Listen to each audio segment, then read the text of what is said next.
Okay, हम page 220 से continue कर रहे हैं। देखिए यहाँ पर क्या बताया जा रहा है। हमने देखिए लास्ट में डिस्कस किया था कि किस तरह से अभय की जो फाइनेंशियल कंडीशन थी, इट वाज वेरी वीक। बहुत डिफिकल्टीज हमको फेस करनी पड़ी थी, but still he was very much eager to preach the teachings of Bhagavad Gita. तो ये सारी जो उनके विषय में जो कुमार जैन है, जो प्रिंटर थे, वो बता रहे हैं। तो हम आगे देखेंगे। After picking up the copies from the printer, Abhay would walk around the city, selling them. He would take a seat at a tea। ये तो हमने पढ़ा था कि किस तरह से अभय चाय की थड़ी पर जाया करते थे, वहां पर जो भी लोग बैठा करते थे, और उनसे पूछा करते थे कि कॉपी है क्या, आप इसको लेना पसंद करेंगे, एंड ऑल दोस थिंग्स। तो हमने इस पर बात भी की थी।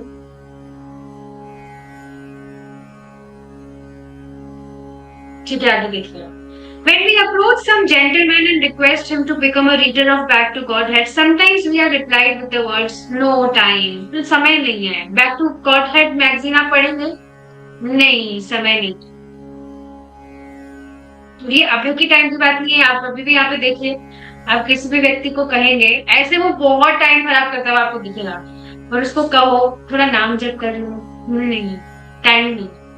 समझ नहीं आती मुझे ये बात। शुरू में किसी व्यक्ति को, काफी व्यक्ति आपको ऐसे मिलेंगे, उनको अगर एक माला से भी शुरू करने को कहा जाए, which hardly takes 8 to 10 minutes, तो उसके लिए भी कहेंगे नहीं, हमारे पास में टाइम। तो एक माता जी है, वो मुझे ट्रेन में मिली थी, उन्होंने अपना नंबर वगैरह भी मुझे दिया था। जब मैं उनको ऑलमोस्ट, अब तो मैंने मैसेज करना बंद कर दिया, तो वो डेली बहाना, आज हमारे ये फंक्शन है इस वजह से मैं कल आऊंगी। डेली उनका कल नहीं आ रहा है, कल कल आऊंगी मैं। अच्छा, 5 चैटिंग करती थी कि मैं कल 5 बजे आऊँ, नहीं आज तो मेरा ये हो गया, आज तो मेरा वो हो गया। मैं उनका मैसेज नहीं कर रही, आई एम जस्ट वेटिंग। उनका खुद का मन होगा तो आगे होके कर लेंगी, नहीं तो कोई बात नहीं। तो आप देखेंगे 10 मिनट निकालना लोगों के लिए भारी होता है। They say that they are too busy in earning money for maintaining the body and soul together. But when we ask them, what do they mean by the soul? They have nothing to reply. Dr. Meghnad Saha, a great scientist, was busily going to a meeting of the Planning Commission. Unfortunately, while going in his car on the road, he died and could not ask death to wait because he had no time at that moment. तो आगे देखिए बताया जा रहा है। अच्छा, इसको पहले पूरा पढ़ लेते हैं, फिर हम समझेंगे। Doctor Ansari, the great Congress leader, while dying in a moving train on his way to home, said that he was himself a medical man and almost all his family men were so. But death is so cruel that he was dying without any medical treatment. Therefore, death has been described in the Bhagavad as the indefatigable.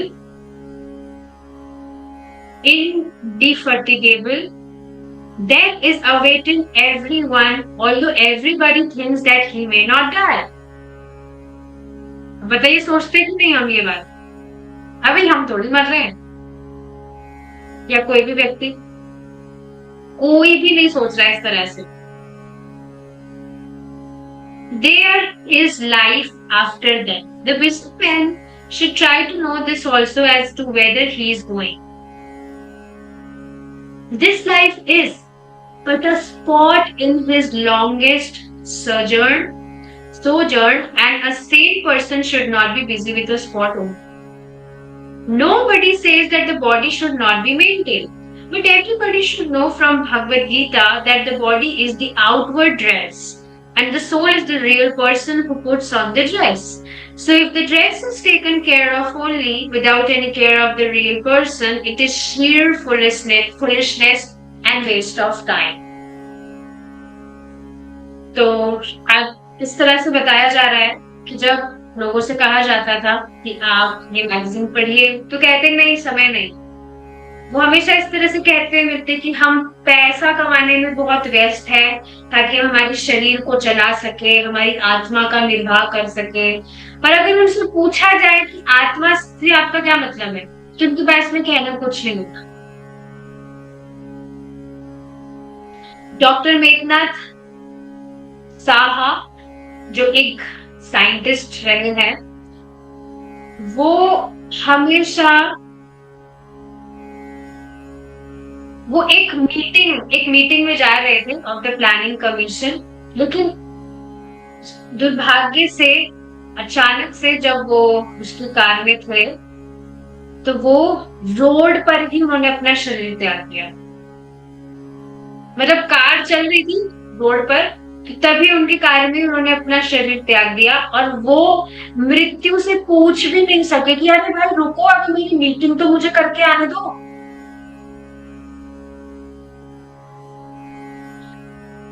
जैसे एक माता जी है, वो कह रही थी कि पता नहीं कुछ बात आई थी, तो वो कह रही थी कि मतलब देखिए इस तरह से कुछ था, कुछ भक्त बता रहे थे कि उनके मतलब वो दो भाई हैं या दो बहनें, पता नहीं कौन है, वो दोनों भाई बहन है। तो वो उसकी जो मतलब उनकी जो बेटी है, वो इस तरह से कह रही थी कि उनका जो छोटा भाई है वो उनकी कुछ भी रेस्पेक्ट वगैरह नहीं करता। तो वो कह रही थी कि मुझे कुछ भी एक्सपेक्टेशंस नहीं है कि मेरा जो भाई है, आप मतलब आप जब तक है तब तक तो बढ़िया है, पर आपके बाद में वो मेरा कुछ ख्याल रखेगा भी नहीं। तो उनकी माता कह रही थी कि नहीं, तुम चिंता मत करो, मैं जाने से पहले उसको बोलकर जाऊंगी कि इसको अपने अच्छे से रखना, इसको ये वो। तो अब इस पर देखिए आपको विचार करना चाहिए। ये बात मैं क्यों बता रही हूँ कि जिस तरह से माता से कह रही थी कि मैं जाते समय बोलती जाऊंगी, तो जैसे कि भाई जो मृत्यु है वो फोन करेगी उनको कि हाँ मैं आ रही हूँ, अब आप अपने बेटे को सारा जो ज्ञान देना है वो दे दो और फिर अपन चलते हैं। जैसे कि यहाँ पर मृत्यु जरा से भी किसी का भी वेट नहीं करती है, मरो और अभी मरो, अभी के अभी दे त्यागना हो। Death is so cruel. ऐसे डॉक्टर अंसारी जो कांग्रेस लीडर भी रहे हैं, तो मरते समय एक मतलब ट्रेन में ही ट्रैवल करते करते उनके घर से मतलब जाते हुए वे वहीं पर उन्होंने देह त्याग दिया। और वो खुद भी एक मेडिकल मैन थे और उनके घर में भी सब मेडिकल से रहे, लेकिन उसके बाद में भी बिना कोई मेडिकल ट्रीटमेंट लिए बिना ही वो मृत्यु को प्राप्त हुआ। तो इस तरह से बताया जा रहा है कि जो मृत्यु है वो हर क्षण में है, हर जगह है। And death is so cruel, कोई भरोसा नहीं। और भागवत में डेथ मतलब जो मृत्यु है उसके विषय में बताया गया है दैट इट इज इनडिफर्टिगेबल। जो मृत्यु है वो हर क्षण सबकी प्रतीक्षा कर रही है, जबकि हर व्यक्ति सोच रहा है कि हम तो नहीं मर रहे। आप खुद बताइए, ये बात सच है कि नहीं? 1.1.1 कि ये जो भौतिक जगत है, भगवान इतने सत्य है कि जो भौतिक जगत जो भगवान की सृष्टि है वो भी हमें इतना सत्य लगता है। ये है बिल्कुल अपोजिट, सच्चिदानंद नहीं है, ये अज्ञान में है, अशाश्वत है, लेकिन फिर भी हमें शाश्वत लगता है कि नहीं? पता है कि हमारे आसपास जो चीजें हैं वो नश्वर है, पर हमें फिर भी हम कहाँ सोचते हैं इस चीज में, हमें लगता है नहीं ये तो हमेशा के लिए हमारे पास में है।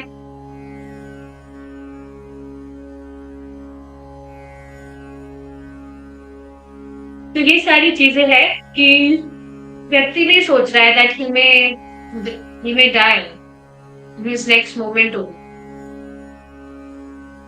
और आगे बताया जा रहा है कि जीवन के बाद में मृत्यु है, sorry there is life after that, मृत्यु के बाद में वापस से जीवन है। और जो व्यक्ति है उसको यह भी जानने का प्रयास करना चाहिए कि वह मृत्यु के बाद जा कहाँ रहा है। मृत्यु के बाद जीवन तो है, पर कहाँ।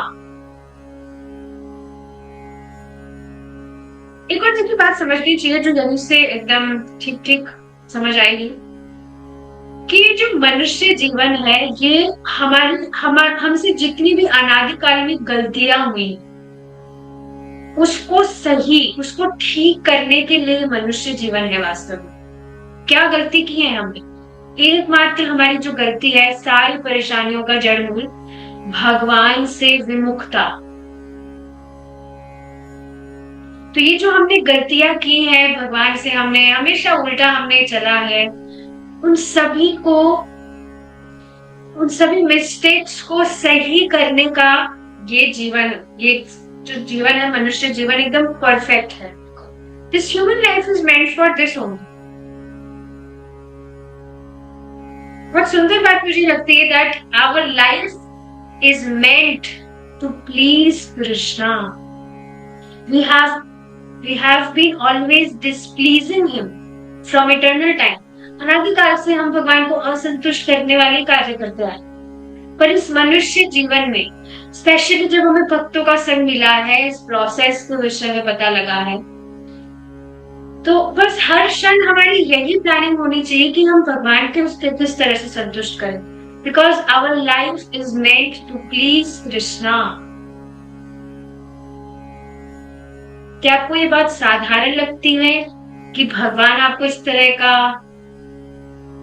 का भगवान आप पर अनुग्रह करे हैं कि आपको ये बात समझ में आए कि आपको भगवान को संतुष्ट करना है? आज तो सुबह ये श्लोक आया था कि क्या भगवान आपको ऐसी बुद्धि नहीं दे रहे हैं कि आपको सिर्फ उन्हीं की उपासना करनी है, किसी और व्यक्ति या देवी देवताओं की नहीं?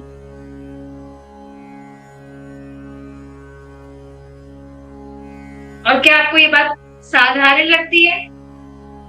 कल ही एक व्यक्ति थे तो वो बता रहे थे, पता नहीं कोई दूसरा ग्रंथ पढ़ते हैं, और उन्होंने अपने भगवान की फोटो भेजी। पहले तो पता नहीं किसी गुरुकुल में रहते हैं, वैसे बता रहे थे कि मैं गुरुकुल में हूँ, और फिर उन्होंने अपने घोड़े की फोटो मुझे भेजी कि यहाँ पर एक घोड़ा है, इसकी हम सेवा करते हैं। तो घोड़े की सेवा? इस घोड़े का गुरुकुल में क्या करते हो? तो वो कहने लगे कि हम इसको खिलाते हैं, नहलाते हैं, ये करते हैं, वो करते हैं। मैंने बोला अरे घोड़े का गुरुकुल में काम है भाई, घोड़े का क्या करते हो? अक्सर तो सुना जाता है कि गाय की सेवा होती है, गाय की पूजा होती है, घोड़े की सेवा? बहुत अजीब सा लगा।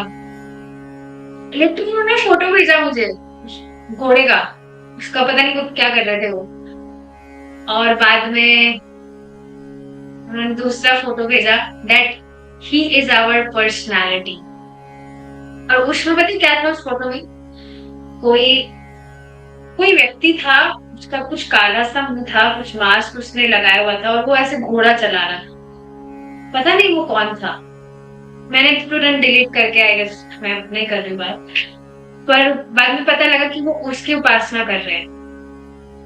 देवी देवताओं को छोड़ो, कोई आदमी घोड़ा चला रहा है, उसकी वो उपासना कर रहे हैं। ऐसे ऐसे एग्जाम्पल्स आते हैं तो तुरंत दिमाग में आता है कि लोगों की कितनी ज्यादा डम बुद्धि है। तो देवी देवता की उपासना कर रहे हैं तो ठीक है, समझ में आ रहा है कि हाँ भाई, पर कोई व्यक्ति घोड़ा चला रहा है, उसकी उपासना।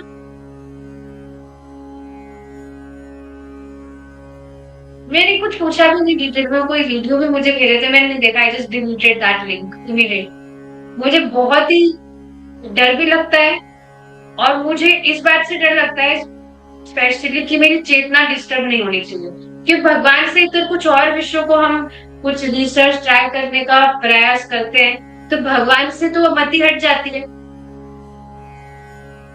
और जिन विषयों का हम देख रहे हैं, सुन रहे हैं, वो तुरंत हमारे चित्त में प्रवेश करता है।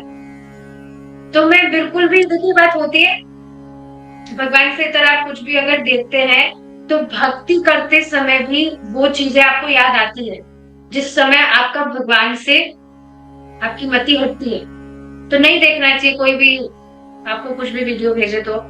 स्पेशली मैं तो नहीं देखती हूँ, I just delete it immediately. तो यस,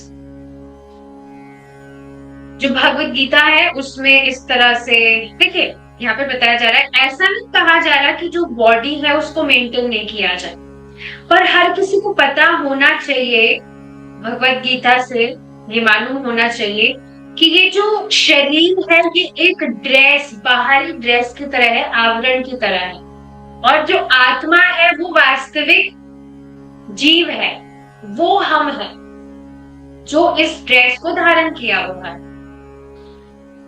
तो ठीक है, ड्रेस, लेकिन सिर्फ इस ड्रेस का ही ध्यान रखा जा रहा है, और जो वास्तविक जीव है, जीवात्मा, उसको पोषण नहीं दिया जा रहा। तो ये कंप्लीटली फुलिशनेस है and it is completely waste of time.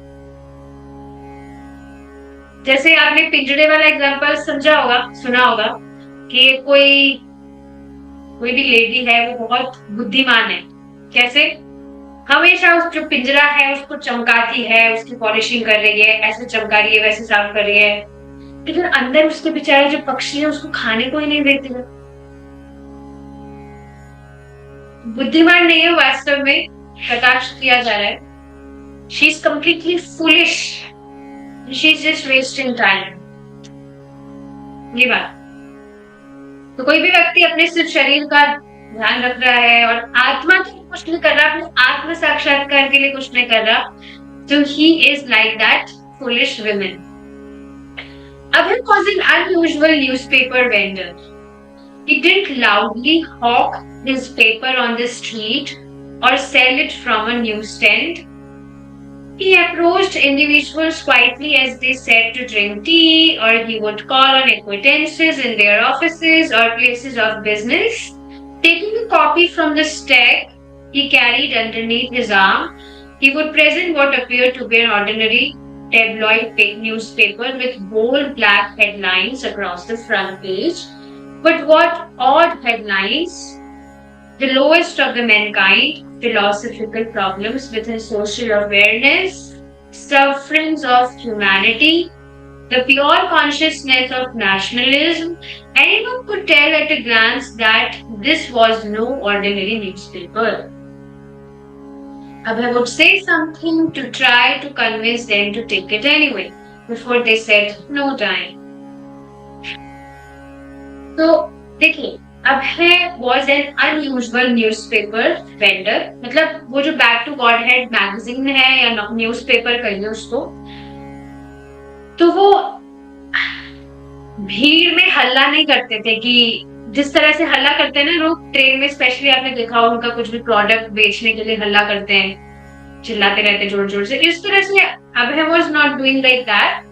वो क्वाइटली बाहर के कोई न्यूज स्टैंड है, मतलब वहां पर जाते, या जो भी इंडिविजुअल लोग हैं, नॉट मतलब क्राउड में प्रीचिंग करने की जगह इंडिविजुअल लोगों को पकड़ने का प्रयास करते थे, अप्रोच करने का प्रयास करते थे, जो चाय पीने के लिए बैठे हो या किसी को कोई ऑफिसेज में हो या जो भी बिजनेस की जगह पे बैठे होते हैं, अपना बिजनेस कर रहे होते हैं लोग, इस तरह से जो इंडिविजुअल्स हैं उनको अप्रोच करने का प्रयास करते थे Abhay, और उनकी जो कॉपीज हैं वो अपने हाथों में लेकर जाया करते थे, और जो भी इस तरह से बताया जा रहा है उनका जो फ्रंट पेज हुआ करता था वो बोल्ड ब्लैक हेडलाइंस उस पे हुआ करते थे। यहाँ पर ये हेडलाइंस के नाम बताए जा रहे हैं, lowest of the Mankind, philosophical problems with in social awareness, किस तरह से मतलब ये जो प्रॉब्लम्स वगैरह है, लोग कैसे सफर कर रहे हैं, the pure consciousness of nationalism. तो इन हेडलाइंस पर कोई सामान्य भी इस बात को समझ सकता था कि ये कोई सामान्य अखबार तो नहीं या मैगजीन तो नहीं, और Abhay सामने वाले को कन्विंस करने के लिए वो सारी बातें अच्छे से बोल दिया करते थे, इससे कि पहले वो कहे हैं ना हमारे पास में टाइम नहीं, उससे पहले उनको कन्विंस करने के लिए he used to say many things. On behalf of his spiritual master and the previous Vaishnava authorities, he was playing a role, the newspaper salesman. A smiling demeanor, a gentlemanly invitation. No, it was not an ordinary newspaper, but they would find it interesting, and it cost only 6 paisa. Thus, he was extending the mercy of Lord Chaitanya, handing out the truths of the Vedas in the easy to take form of a newspaper. तो इस तरह से एक अखबार के रूप में वे भगवान महाप्रभु की, चैतन्य महाप्रभु की कृपा का प्रचार कर रहे थे, कृपा को बांट रहे थे। तो अपने गुरु महाराज के बिहाफ पर he was playing a role. देखिए, अब एक जो अखबार बेचने वाला व्यक्ति है ना, जो आपके घर में तो अखबार नहीं आता होगा होपफुली, पर जैसे अखबार फेंक कर जाता है या बेचता है, या बस स्टैंड वगैरह में भी खड़े रहते हैं कुछ लोग। अब देखिए न्यूज़पेपर सेल्समैन की तरह रोल प्ले करने लगे, to preach the glories, the mercy, to extend the mercy of Lord Chaitanya. कितना आग्रह, इस तरह से भक्तों का आग्रह होना चाहिए। बार बार में याद रखना चाहिए कि हम खुद नहीं समझ रहे हैं इस चीज को कि भगवान ने हमें क्या दिया है। शाम को जो श्लोक डिस्कस हुए हैं उससे आप समझ रहे होंगे कि भगवान अपने भक्तों को कितना बड़ा आशीर्वाद दिए हुए हैं, कितनी बड़ी छूट दिए हैं कि भक्त किसी भी व्यक्ति पर कृपा कर सकता है, उसे भगवान से जोड़कर। कितना फ्रीडम है, आप देखिए। And intention is to please Krishna, तो इसमें कुछ एंजाइटी भी नहीं है।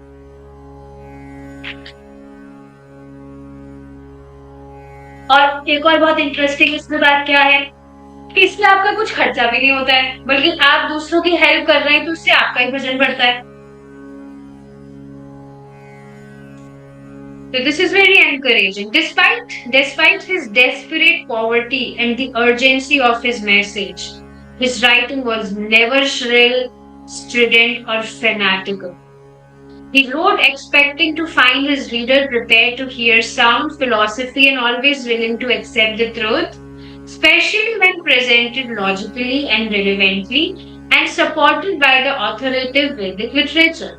Although experience in the streets of Delhi had shown him that people were shallow, distracted, and uninterested in self-realization, he knew that most people, at least at some time in their lives, pondered the crucial themes of philosophy, whether God exists, whether he is a person, why there is suffering. So Abhay appealed to their higher sentiments. तो इस तरह से गरीबी होने के कारण ही, मतलब गरीबी थी और जो भी चीजें थी उसके बावजूद भी अभय की जो राइटिंग्स थी उसमें कुछ परिवर्तन नहीं आया था। It was as bold as it was before, और फैनेटिकल बिल्कुल भी नहीं थी। और वो इस तरह से लिखते थे कि जो लोग हैं वो ये जो भी टॉपिक्स हैं उनको समझे, उनको सुने और जो वास्तविकता है उसको स्वीकार करें।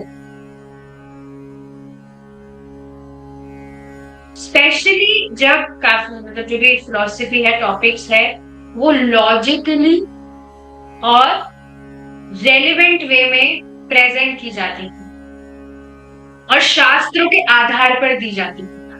ये बातें देखेंगे ना, कुछ भी बात हम पढ़ते हैं तो वहां से हमें शास्त्र का रेफरेंस मिल जाता है। अच्छा, ये भागवतम के इस वर्ष से, अच्छा चैतन्य चरितामृत में ये वाली बात की गई। हम कई बार भी पढ़ते हैं, छोटी बुक्स में भी पढ़ती है किस तरह से रेफरेंसेस है, तो हमें और ज्यादा हमारी श्रद्धा बढ़ती है कि नहीं।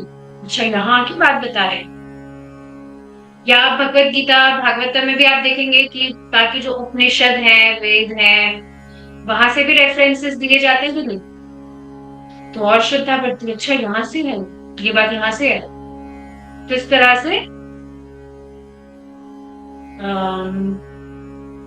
वो अपनी जो भी फिलॉसफी है भगवान के विषय में प्रस्तुत करते। और उन्होंने ये भी अनुभव किया कि दिल्ली में जो स्ट्रीट्स है, वहां पर जो लोग हैं शहर में, वो लोग डिस्ट्रैक्टेड थे और कुछ उनको इंटरेस्ट नहीं था आत्म साक्षात्कार। अब देखो तो ये सब टॉपिक्स है लोगों को एलियन टॉपिक्स लगते हैं कि ये हमारे लिए नहीं है। ये आप जो बातें कह रहे हो, ये पता नहीं कौन से किन लोगों की आप बातें कर रहे हो। कुछ लोग तो कहते हैं आप पता नहीं कौन से जमाने की बात कर रहे हो, अगर अभी लोग शास्त्र के हिसाब से जीवन जिएंगे तो कोई जी ही नहीं सकता है। सुनिए अपनी बात, लोग कहते हैं ऐसा कि अभी आज के जमाने में तो शास्त्र के हिसाब से कोई जी नहीं सकता है। तो भाई हम तो मर नहीं रहे, हम तो आराम से जी रहे हैं। In fact we are living our fullest. पहले तो सच में मर रहे थे कहां कहां पर बिना मतलब की टेंशन में। वास्तव में जीवन ही अब हम जी रहे हैं, जी ही हम अब रहे हैं जब मुक्ति कर रहे हैं। Can you feel it? पहले तो बस जीवन खपा रहे थे, आयु हरती रहे पुंजा।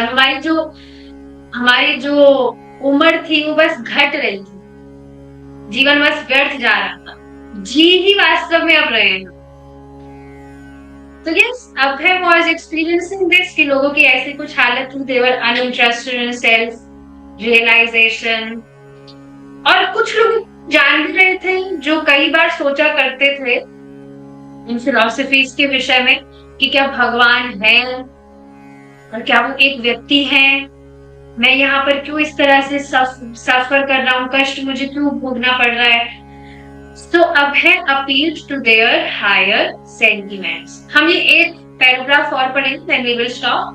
Spring of 1956 brought visits from US Secretary of State Dulles, and a few days later, Lord Mountbatten, the former Governor General of India, who was greeted at the airport by thousands. Then came the celebration of the once sacred day of Holi, when urchins spray all passerby with colored dyes. Prime Minister Nehru toured the Delhi slums, expressing disgust at the prevailing conditions. He announced India's intention to develop atomic energy, stressing its peaceful uses. The weather warmed. A border clash began between India and Pakistan. Delhi railway workers went on strike. Meanwhile, Abhay continued to preach. अब आगे जाके वापस से परिस्थितियां कुछ change हुई, होली आई जिसमें लोग रंग उछाल रहे हैं, ये कर रहे हैं, वो कर रहे हैं। जो प्राइम मिनिस्टर है वो दिल्ली के जो स्लम एरियाज है, छोटी मोटी बस्ती के जो एरिया होते हैं, वहां पर उन्होंने थोड़ा चक्कर वक्कर लगाया तो देखा कि वहां पर लोगों की कैसी कंडीशंस हैं। तो वहां पर सुधार वगैरह करने के लिए उन्होंने कुछ स्ट्रेटेजीज लगाई। गर्मियां आ गई थी, अब होली के बाद गर्मियां स्टार्ट हो जाती है, तो वापस से जो इंडिया और पाकिस्तान की जो बॉर्डर है वो क्लैश करने लगी, मतलब फिर से वही दंगे लड़ाई झगड़े। और दिल्ली का जो रेलवे वर्कर्स, मतलब रेलवे पर जो काम करते हैं, वहां पर वो लोग स्ट्राइक पर चले गए। क्या बोलते हैं उसको, वो करते हैं जो भी हल्ला होगा, स्ट्राइक, समझते हैं आप। लेकिन अब है यहाँ पर कि कंटिन्यूड रिस्ट्रिक्शन। ठीक है, अब आगे यहाँ पर एक नोटिस है जिसको हम कल कंटिन्यू करेंगे।